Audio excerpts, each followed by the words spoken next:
이런 철거 찬성론자들과 또 현 정권 하에서 군 당국이 홍건호 장군의 이런 사회주의 혹은 이제 소련 공산당 가입 이력을 문제를 삼고 있습니다.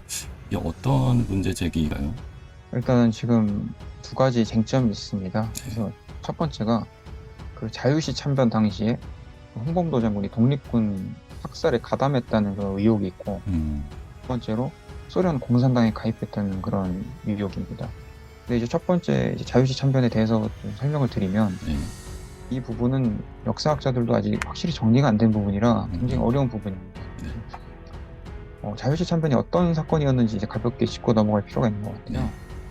1921년 6월 28일에 러시아 자유시 스바보든이라는 곳인데, 여기 인근의 그 수라제프카 일대에서 벌어진 이제 무장 촉결 사태를 의미를 합니다. 당시 이제 자유시에는 그 단일 무장 부대를 조직하기 위해서 한인 무장 부대들이 집결해 있었습니다. 근데 이들이 이제 그 각 정파의 이념에 따라서 대한의용군과 고려혁명군으로 이렇게 양분이 되어 있었습니다. 근데 당시에 그 이런 통합의 실권을 쥐고 있었던 지휘부가 이 코민테른, 국제권위 조직이죠. 그래서 코민테른 원동 비서부였습니다. 그래서 그 이 코민테른 원동 비서부의 책임자가 슈마츠키라는 사람이었는데, 이 사람이 이제 통합의 주도권을 쥐고 있었거든요. 이 사람이 그 고려혁명군을 후원을 하고 있었어요. 그래서 고려혁명군으로의 이 통합을 결정을 했고, 대한의용군을 흡수를 하려고 했습니다. 이런 과정에서 대한의용군이 이제 반발을 했고, 이 과정에 동족상잔의 참극이 벌어지게 된 거죠. 이게 이제 자유시 참변의 전말인데, 일각에서 이제 이런 그 참상을 주도한 이가 바로 홍범도 장군이다, 이렇게 주장을 하는 건데, 사실 홍범도 장군이 그 고려혁명군 측에 가담했던 것은 사실입니다. 그런데 문제는 홍범도 장군에게는 그런 결정권이 없었습니다. 사실 앞서 말씀드렸지만 모든 것은 코민테른 그 슈마츠키의 주도로 이루어진 일이었고, 당시 독립군은 둘 중에 하나를 선택을 해야 되는 입장이었습니다. 그런데 홍범도 장군은 어쨌든 당시에 독립들이 통합을 제대로 이루지 못했기 때문에 우리가 분열을 해서 어, 이런 제대로 된 독립전쟁을 치르지 못하고 있다, 이런 인식을 하고 있었기 때문에 독립군 통합의 대의에 찬성을 한 거죠. 그래서 고려혁명군의 이제 통합에 찬성을 하면서, 다만 그렇다고 해서 이제 무장해제까지 동의했던 것은 아닌 것 같고요. 오히려 이 홍범도 장군은 그 양 군대 간의 이런 유혈 충돌이 벌어질 조짐이 보이니까 직접 반대 진영에 가서 설득 작업까지 하게 됩니다. 어, 그 두 부대 간의 유혈 충돌만큼은 막아야 된다는 그런 신념이 있었던 거죠. 네. 근데 오히려 가택연금이 됩니다. 반대 진영에 의해서. 그러니까 홍범도 장군 입장에서는 더 이상 손을 쓸 수가 없었던 거죠. 이미 일촉즉발의 상황이 된 거고, 대세가 기울었던 거고. 그래서 이런 비극이 일어났는데, 그렇다면 홍범도 장군이 거기서 총부리를 과연 총을 들고 상대방을 죽였느냐? 그것도 지금 아닌 것. 당시 뭐 전해지는 기록들에 따르면 홍범도 장군은 그 전투 당시에 그 뒷산에 올라가서 통곡을 했다는 기록이 있습니다.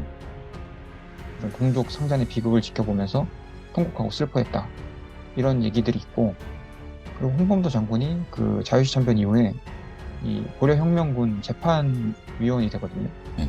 이제 무장해제 당한 이제 대한의용군 포로들을 재판을 해야 되는데, 이 재판관으로 들어간 경력이 또 이제 문제가 되는 건데, 여기에 대해서도 홍범도 장군 본인이 내가 이제 재판위원이 된 것은 그 옛 동지들을 최대한 이제 공정하고 관대하게 이 판결을 내려서 이제 좀 그들을 보호하기 위한 차원에서 부득이하게 가담을 한 것이다, 이렇게 증언을 했다고 합니다. 네.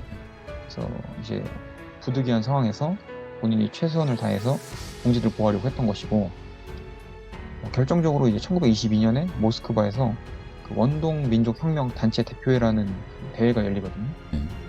이 대회에 홍범도 장군이 참석을 하게 됐는데, 이 대회가 끝나고 그 소비에트 러시아 군정위원회 앞으로 항의문 홍범도 장군이.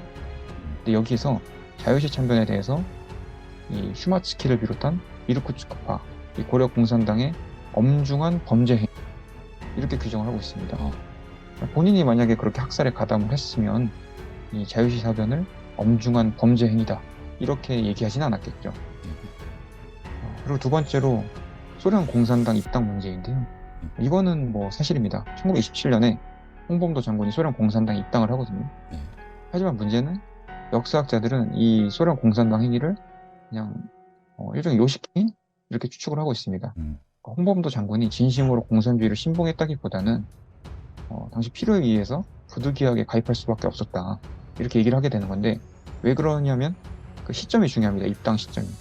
1927년에 입당을 했다고 말씀드렸잖아요. 그러니까 더 일찍 입당할 수 있었음에도 왜 굳이 1927년에 입당을 했느냐. 그 당시 이제 홍범도 장군의 나이가 60세였거든요.